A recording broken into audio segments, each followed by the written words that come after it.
I must not fear. Fear is the mind killer. Fear is the little death that brings total obliteration. Welcome back to the next episode of Arrakis Central. Please remember to like and subscribe if you enjoy this content.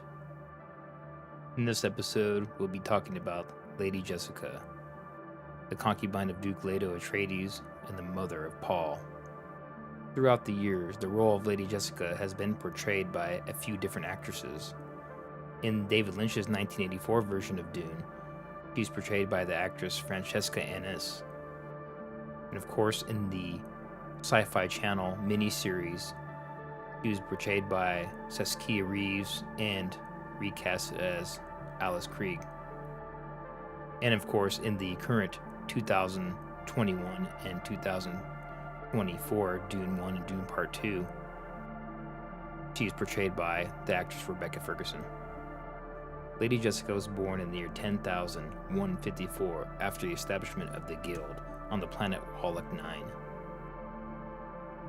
We also find out later in the books and in the movies, specifically the newest Dune Part 1 and Part 2 movies, is that Lady Jessica is the daughter of the Baron Vladimir Harkonnen. In the Dune Encyclopedia and some other texts, her mother was supposedly Tenidia Neris, which some think was an alias for her mother Gaius Helen Mohiam, in which she seduced the Baron to produce Lady Jessica. Lady Jessica, from birth, was raised to be a Bene Gesserit sister. The original plan for the Bene Gesserit was to breed her with House Atreides to the heir Leto I, and this was intended to produce a daughter in which would later be bred with Fade Rautha of House Harkonnen. The Bene Gesserit, of course, were trying to manipulate the breeding line to create the Kwisatz Haderach, which would be the perfect superhuman or super being that the Bene Gesserit were trying to bring into the universe. Lady Jessica would fall in love with Duke Leto and give in to his desire to have a son. So she would actually provide him a son instead of a daughter, which is one of the traits that a Bene Gesserit can do. It can manipulate the sex of their child inside the womb.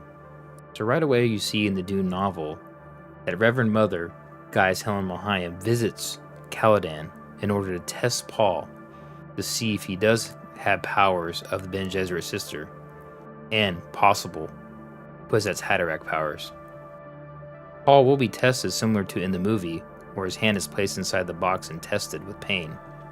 He passes, meaning he does have the ability to control those powers, but they are leery on if he will actually be the Kwisatz Haderach, because he was not the one selected by them, but by Lady Jessica. Some issues that are different from the movie and then in the book is that the powers are much more subtle and kept secret by the Bene Gesserit sister, as in the movie they're much more brutish, as with the implementation of the voice.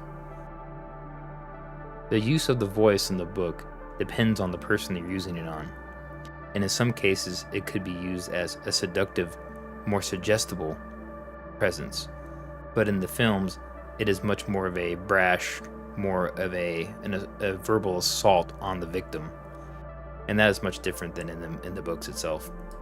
A clear example of this deviance from the book is in Dune Part 1, 2021 version, when they are in the Ornithopter being taken out to the desert to be executed. Lady Jessica uses a very direct, blunt voice to command the Harkonnen thugs. But in this scene in the book, it is much more of a seductive, luring voice to basically suggest that they are coming up with the ideas themselves. Not only can the Bene Gesserit and Lady Jessica manipulate people with the power of their voice control, they can also manipulate poisons within their body. Like we've stated earlier, they can also manipulate the sex of the child that is conceived in their womb. But they also have great fighting, weirding way powers, which is essentially a fighting style in which they are very effective at close hand-to-hand combat. But going back to the Dune novel, once the Atreides family arrives in Arrakis, it is very clear in the beginning that they have bitten off more than they can chew, and they might not be so successful in stopping the plot of the Emperor or the Baron from taking over and destroying their family. Especially with the subplot in which Lady Jessica is thought to be the spy or the traitor of House Atreides by a piece of intel that is gathered by Thufir Hawat and his spies. He presents this to the Duke. The Duke doesn't believe it. He'll never believe it for a minute, and he's very mad. But he uses this as a counter-intel object in which he lets the Harkonnens think that they do believe that Lady Jessica is the spy. This will later on lead to a confrontation between her and Duncan Idaho when Duncan Idaho is found drunk and he spews nonsense that Lady Jessica is the spy, and she realizes that Thufir Hawat has been spreading this information among the Atreides. At the same time, the Atreides soldiers in the military are very homesick of Caladan, and the morale is low on top of that. It is at this point in the book that she's very angry with Thufir Hawat, and basically lowering the morale of the Atreides family and faction. There will be a confrontation between her and Thufir Hawat, and when she uses her Bene Gesserit deductive thinking skills and her subtleness in order to find out every ins and out of his personality and everything that he's thinking in order to win the mental confrontation, so to speak. Which brings out the true power of the Bene Gesserit, which is not just the voice power or the weirding way power, is the ability to see what the person is thinking or feeling before they even know it.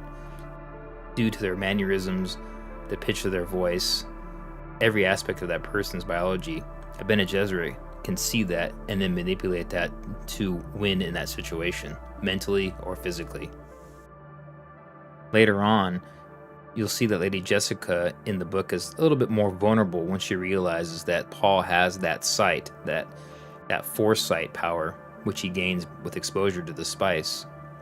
And she becomes almost subservient to Paul, almost afraid of Paul, as his sight becomes more and more powerful as they're escaping into the desert after the Battle of Arrakis. But then they have to rely on each other in a much more almost survival element when they are trying to escape through the desert, which I do enjoy that part of the book more than so as it's shown in the film, as there is a scene between Paul and Lady Jessica in which she is trapped in a collapsed sand dune, and along with their survival pack, Paul will have to use all his strength and his might to save his mother. And then after he saves his mother, they will have to use their skills together to save the survival pack, because without that pack, they are doomed to die in the desert. Lady Jessica and Paul will eventually meet up with the Fremen in the desert, in which they are going to kill them and take their water, essentially. But then they have a brief struggle, and then Stilgar and the rest of the Fremen will see them as possibly the Messiah, and these Lisan al-Gaib, as in the film. It's very similar in the book, that aspect. But one of the biggest differences between the film and the book is the point in which Lady Jessica takes the water of life. In the book, it is much more of a party / open ceremony in which she converts the water of life. And it's almost a orgy, so to speak, as is directly mentioned inside the book, in which Paul will also take the water once Jessica converts it, and he becomes basically full of visions, and at a point Paul will not know what is real and what is a vision at some parts in the book. So Lady Jessica will become the Reverend Mother, and Aaliyah, the unborn child, will also become an abomination, as is shown in the film. But another difference is that in the book, Aaliyah will be born, and she will be among the Fremen as an infant and toddler. The rest of the book unfolds similarly to the 2024 film, minus the part in which Aaliyah is born. And at the end of the book, we will not see Chani being so against Paul becoming the Messiah, and there will be a scene at the end of the book, almost last scene of the book, in which Lady Jessica is explaining to Chani that they are the concubines and they are the ones with the true power, because Paul does go on to take Erlon's hand in marriage, but it is specifically stated in the book that he will never bear children with her, and only with Chani. After the events of Dune and moving into the events of Dune Messiah, Lady Jessica will move back to the planet Caladan with Gurney Halleck. And once the events of Dune Messiah happen, essentially she will be on Caladan almost the entire time until the end of Dune Messiah.